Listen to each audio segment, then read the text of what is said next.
Hey guys, so I'm really excited about today's video because I've been planning it for a while, and with the Super Bowl coming this weekend, I thought it would be fun to do some healthy Super Bowl recipes for you guys. So that is what we are doing today. I've got 4 different recipes, 2 appetizers, an entree, and a dessert. So I thought I kind of like mixed it up a little bit. I was thinking just doing like appetizers and a dessert, and then decided to throw in a super easy entree that you could actually use as an appetizer, and I'll tell you about that when I'm voicing it over. I filmed the prep of everything, and I'm going to go through all the instructions and all that fun stuff. And yeah, I'm really excited. If you guys are having fun Super Bowl parties or have people coming over, these would be a good idea of things to make that are a little bit healthier. I'm teaching you how to do these recipes a little bit healthier and also really budget friendly and really time friendly, because I do not like spending hours and hours in the kitchen. You guys know, if you've watched any of my full day of eating or meal prep videos, I like to be kind of in and out of there. I don't like to spend a ton of time in the kitchen just prepping meals for hours. So I thought it would be fun to make kind of what I would like and what I'm going to make at my Super Bowl party on Sunday in a video for you guys. Oh, hi Toby in your cute little hoodie. Yeah, it's so cute.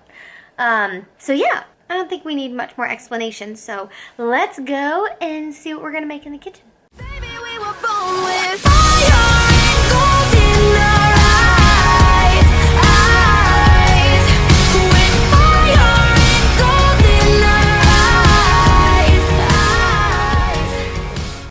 Okay guys, so we are going to start out with some caprese skewers. What you're going to need for this recipe are some bamboo skewers or some shorter skewers, some basil, mozzarella balls, pezzo, and cherry tomatoes or grape tomatoes. And then I just have a platter here to put everything on as I'm making them. I'm going to make 5 for you guys here. I love these. It's like a caprese salad on a skewer, and it's super easy for your guests to eat at your Super Bowl party, or just a fun treat for your family before dinner. Instead of it just being on a plate in the form of a salad, you're putting it on a skewer, which is really, really fun to eat. And you can obviously get shorter skewers. You don't have to get these long ones. These are the ones that I was able to find at the store.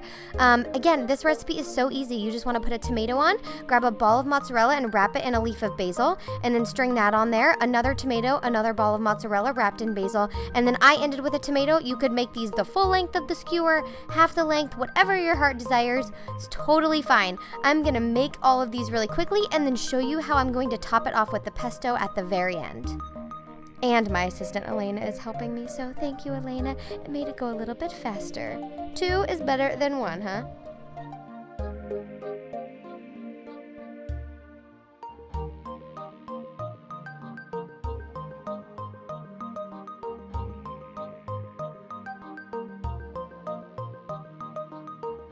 And I just got some store-bought basil pesto, but you can of course make your own if you want to, with pine nuts and basil and olive oil, salt and pepper, and there might be a couple other things you need in there, maybe some Parmesan cheese, I think.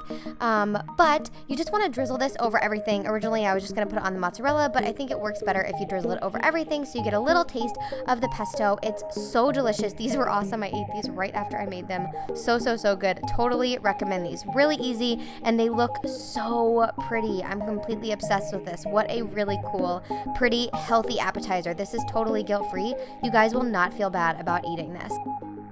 Okay, we are going to move into our second appetizer, which is sweet potato skins. It's a healthier sweet potato skin, and what you're going to need for this recipe is avocados. You really just need 1 or 2 if you're making double the recipe. I just use 1 total for this. A lime, garlic salt, some white cheddar cheese, 3 sweet potatoes, and some olive oil, and then salt and pepper to taste, of course. I just did 3 sweet potatoes, but you can literally make this with as many sweet potatoes as you want. You're going to see how easy this is to scale based on the amount of people that you have coming over.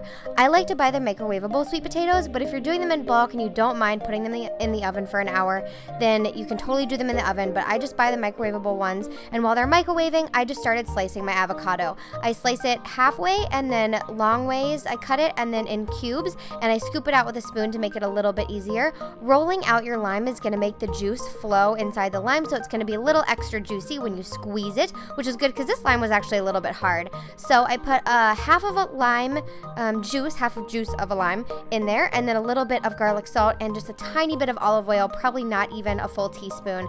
And then I'm just smashing it up with my fork to make some homemade guacamole. You can, of course, cut corners a little bit here and buy store-made guacamole. I just like to control what's in it, and I also think you can't beat homemade guacamole. So good. Then while the sweet potatoes were finishing microwaving, because they each take 7.5 minutes, I was grating my white cheddar cheese, so you can see it there by the guacamole.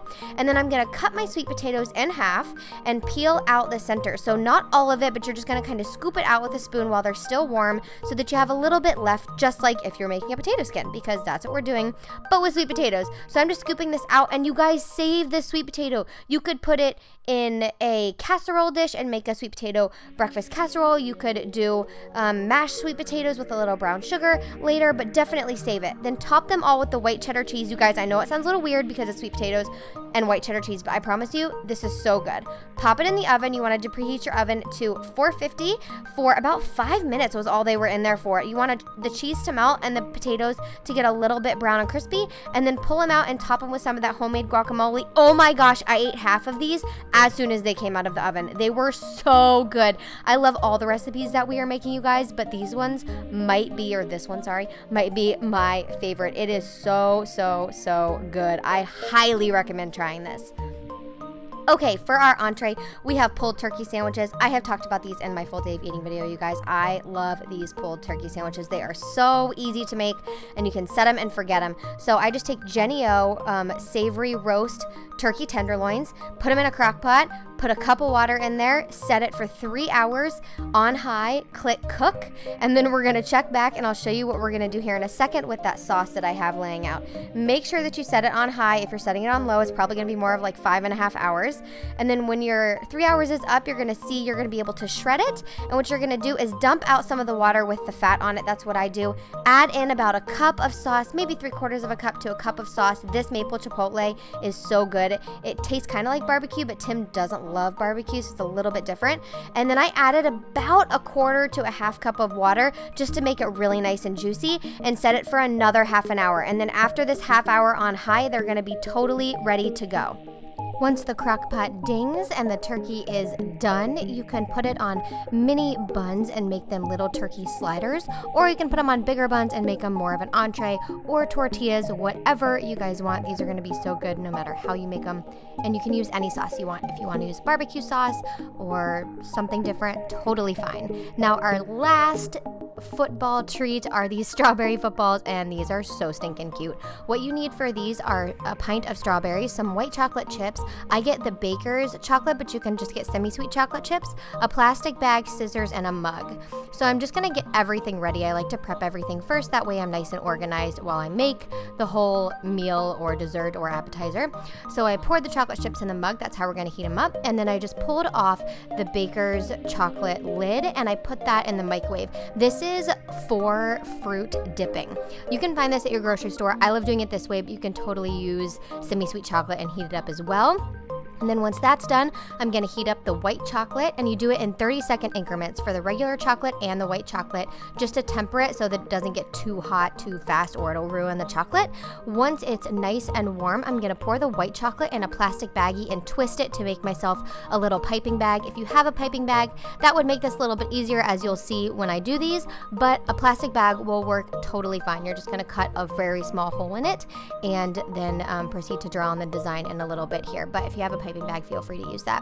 Then we're gonna dip our strawberries. So you just take them, you wash the strawberries, that's why I have them laying on a paper towel, and then I'm gonna take each strawberry and dip it in the chocolate and put it in the Tupperware on wax paper, just to make them easier to peel off to do the design. And then I'm gonna put them in the refrigerator for about 15 minutes to let them set and harden so that they don't get too messy. Once they are hard, you want to take the piping bag or your plastic bag, cut a small hole in it, and then you're going to draw on the design. So it's a line at the top, a line at the bottom, and then the laces drawn in the center. Now this is my first go, so this one isn't phenomenal, but I promise you they get better. So have a couple practice strawberries, and seriously, that's going to happen anyway because you're definitely going to end up eating them. It was really hard for me not to eat this one right when I messed it up, but these are actually not as hard. You get used to it once you start doing more, and they're super, super cute. You just want to make sure that the bag has a very small hole in it so that I cut the first one too big and I messed up like a couple strawberries. And so you want to make sure it's a really small hole. And this one is the best one that I did, second try. So I really love these. I thought they were really, really, really cute and are a good little appetizer. And who doesn't love chocolate covered strawberries? And if you can home make them, that is even better because most people will be very impressed with this. So if you try out any of these recipes, put the pictures on Twitter and tag me at Abby Esbenshade. Make sure to give this video a thumbs up if you liked it. Have an awesome time, whatever your plans are for the Super Bowl. And I will see you guys in my next video. Bye.